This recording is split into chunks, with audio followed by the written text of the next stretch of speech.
മര്യാദക്ക് ആ കോളേജിലൊക്കെ പഠിക്കുമ്പോ ആരെങ്കിലും പ്രേമിച്ചാ പോരായിരുന്നു. ആഗ്രഹമില്ലാഞ്ഞിട്ടല്ല, നമ്മളെയൊക്കെ ആരെങ്കിലും പ്രേമിക്കണ്ടേ. അതെന്താ കാണാൻ അത്ര മോശമാണ്? ഒരു മെനയുണ്ടായില്ലല്ല.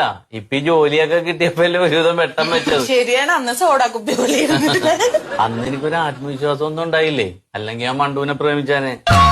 എന്റെ വീടിന്റെ മുമ്പിൽ കൂടിയല്ലേ മണ്ടുവും ഷീജയൊക്കെ ട്യൂഷന് പോയിക്കൊണ്ടിരുന്നത്. അപ്പൊ ഒരാഗ്രഹം ഉണ്ടായിരുന്നു, പറയാൻ ധൈര്യം കിട്ടിയില്ല. കൊള്ളാല. അന്നത് പറഞ്ഞെങ്കി ഇപ്പൊ ഇവിടെ വരണ്ടായിരുന്നു. ഗ്യാസിന്റെ ഗുളിക വീട്ടിലിരുന്ന് എഴുതി തന്നാ പോരായിരുന്നു. ചെല്ല് ചെല്ല്, എന്നാ ഈ മരുന്ന് മേടിച്ച് കഴിക്കട്ടെ. അപ്പൊ ഇത് ഈ മുകളിൽ എഴുതിയാണ് വെറും വയറ്റിലെ കഴിക്കണമല്ലേ. അപ്പൊ ഞാൻ രാവിലെ കഴിച്ചിട്ട് ഒരു 3 മണിക്ക് വരാം. എന്തിന്? അല്ല, ഒന്ന് കാണാലോ, ആശ്വാസം ഉണ്ടെ പറയാല്ല. 5 ദിവസം കഴിഞ്ഞ് വന്നാ മതി. എന്നാ ആ ഫോൺ നമ്പർ ഒന്ന് എഴുതിയേരി, എന്തെങ്കിലും സംശയം ഉണ്ടെ വിളിക്കാല്ലോ. ഇപ്പൊ ഇതിലുള്ള ഫോൺ നമ്പറിൽ വിളിച്ചാ മതി. എഴുതിക്കോ. ഇതിലുള്ളത് വിളിച്ചാ മതി. മതി, അതിൽ അച്ഛനാരെങ്കിലും എടുത്താലേ. ചെല്ല്. അല്ല, വേറെ ആരെങ്കിലും വരുന്നവരെ നമുക്ക് സംസാരിച്ചിരിക്കാം.